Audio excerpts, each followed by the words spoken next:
Assalamualaikum warahmatullahi wabarakatuh. Perkenalkan, nama saya Pindayu Kamelia, NRP 012194000069.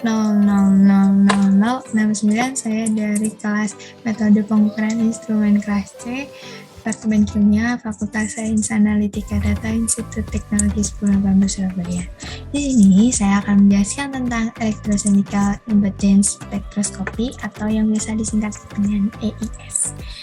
Jadi hal pertama yang saya akan bahas yaitu definisi EIS sendiri, yang merupakan sebuah metode untuk menganalisa respons suatu elektroda terkorosi terhadap sinyal potensial AC pada amplitude rendah kurang lebih 10 mikrovolt maksud saya, dari rentang frekuensinya sangat lebar yakni 0,1 Hz hingga 100 kHz atau 100 kHz hingga 10 mikrohertz. Kemudian, EIS sendiri juga didefinisikan sebagai spektroskopi yang memiliki teknik elektrokimia untuk mengukur impedansi suatu sistem yang bergantung pada frekuensi potensial AC. Impedansi sendiri berarti artinya beda potensial. Nah, beda potensial ini kemudian dialiri arus arah yang kemudian dibaca oleh detektor atau komputernya. Nah, kemudian cara kerjanya sendiri yakni kita memiliki 3 pelat yang dicelupkan secara elektrokimia, dicelupkan pada larutan. 3 pelat atau elektroda ini berupa elektroda kerja, elektroda pembanding, dan elektroda bantu. Kemudian disambungkan pada EIS detektor yang berisi rangkaian listrik berupa kapasitor dan resistor yang dihubungkan secara seri dan paralel, dan kemudian hasilnya dapat berupa grafik yang dapat dibaca oleh komputer.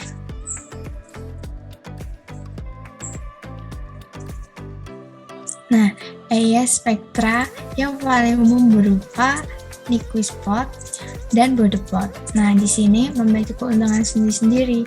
Yang pertama ada liquid spot. Keuntungannya adalah rangkaiannya praktis, sensitivitasnya tinggi terhadap perubahan, dan hasilnya paling banyak digunakan oleh para peneliti. Kemudian border plot sendiri memiliki keuntungan juga, yakni lebih mudah pemahaman terhadap komponen senyawa tunggal karena kapasitor akan paralel dengan resistor terlihat sebagai puncak pergeseran fasa sehingga informasi yang didapat jelas. Nah, EIS spektra ini memiliki resistor dan kapasitor. Resistor sendiri pada EIS spektra merupakan komponen yang paling simpel dan mengacu pada hukum Ohm, yaitu R sama dengan U dibagi I. Nah, persamaan ini sebenarnya berlaku pada arus DC dan AC. Nah, kemudian keadaan di mana tidak adanya pergeseran fasa atau psi sama dengan 0 derajat dan impedansi Z sehingga sama dengan nilai resistornya, dan terlihat pada port body dengan 2 paralel konstan sini, 2 paralel konstan pada port body, dan kemudian dalam port Nyquist terdapat 1 titik Z aksen sama dengan 0 dan Z sama dengan F. Itu berarti bahwa pergeseran fasanya tidak ada atau sama dengan 0. Itu pada persamaan resistor saja. Nah, kemudian ini ada persamaan kapasitor pada plot body dan Nyquist plot. Nah, kapasitor sendiri digunakan untuk menyimpan muatan yang terdiri dari 2 pelat yang berbeda muatan, yakni plus dan minus. Kemudian perbedaan itu menghasilkan arus yang mengalir berdasarkan waktu dengan persamaan I sama dengan E pangkat C per R kali E min T per RC atau I0 E pangkat min T per RC. EC adalah potensial, I0 adalah arus awal, kemudian R adalah resistansi, rangkaian dasar kapasitor, T adalah waktu, C adalah kapasitas kapasitor maksud saya. Kemudian kapasitas ini merupakan properti kapasitor yang didefinisikan sebagai muatan Q yang dapat disimpan per potensial E yang diterapkan atau sebagai persamaan C sama dengan Q per E. Jadi C ini merupakan Q dibagi S. Nah, kemudian pada bersamaan tersebut, frekuensi potensial AC akan menyebabkan Z lebih tinggi atau impedansinya lebih tinggi. Karena pergeseran fase dari kapasitor ideal merupakan 90 derajat, maka impedansi dapat dihitung menurut persamaan Z kapasitor sama dengan 1/2 pi Fc.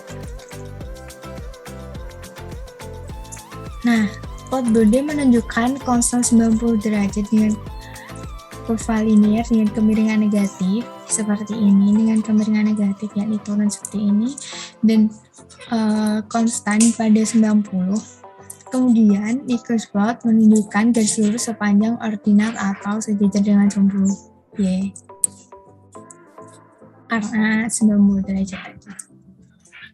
Nah, kemudian saat kapasitor dan resistor dikombinasikan, maksud saya, ini baik secara seri maupun paralel. Nah, pada saat secara seri, plot Bode seperti ini. Kemudian saat paralel, Nyquist plotnya seperti ini. Nah, ini saat frekuensi terendah, kemudian ini saat frekuensi tertinggi. Jadi, pada plot Bode, Z-nya atau impedansinya mengalami penurunan hingga mendekati 0. Kemudian untuk Nyquist plot, Z-nya ini mengalami konstan tegak lurus pada sumbu Y. Nah, kemudian saat susunannya paralel seperti ini, RC-nya seperti ini, plot Bode Z-nya, impedansinya saat mendekati 0, kemudian Nyquist plot membentuk setengah lingkaran.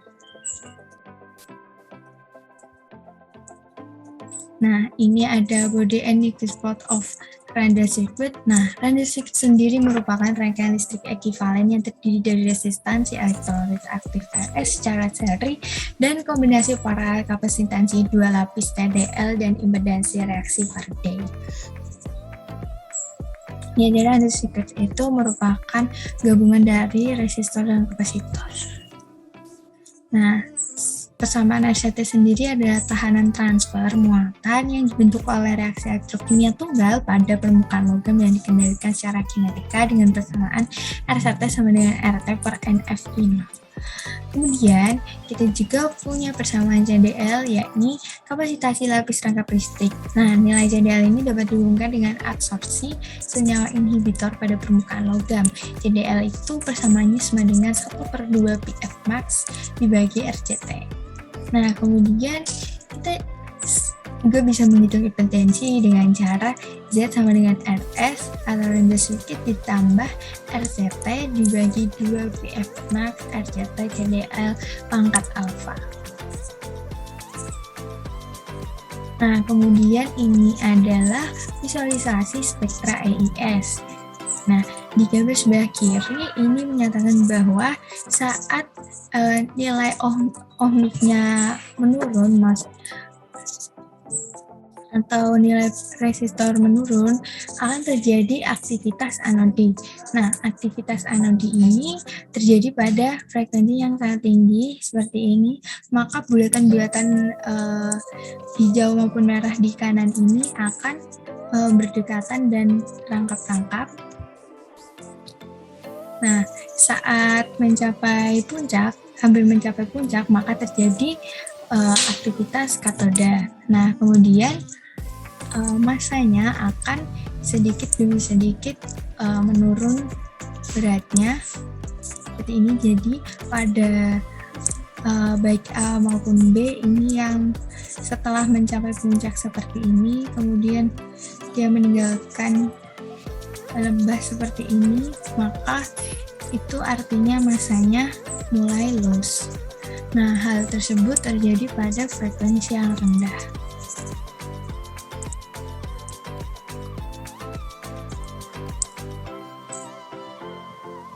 Nah, kemudian ini terdapat aplikasi Electrochemical Impedance Spectroscopy atau EIS. Yang pertama, kita bisa menghitung korosi atau biosensor, kemudian kita bisa mengembangkan bakteri, kemudian juga bisa mengembangkan sel bahan bakar, dan karakteristik cat, serta pengembangan sensor dan elektrokimia fisik.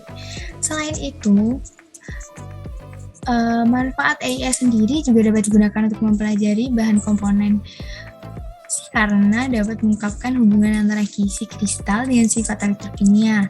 Nah, pemanfaatan AIS ini juga sudah dipelajari untuk konduktivitas polipindol alkohol atau PVA dengan aditif asam fosfat atau H3PO4 untuk aplikasi superkapasitor.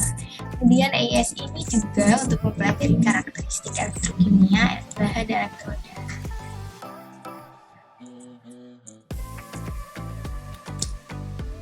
Demikian presentasi yang dapat saya sampaikan tentang electrochemical impedance spektroskopi.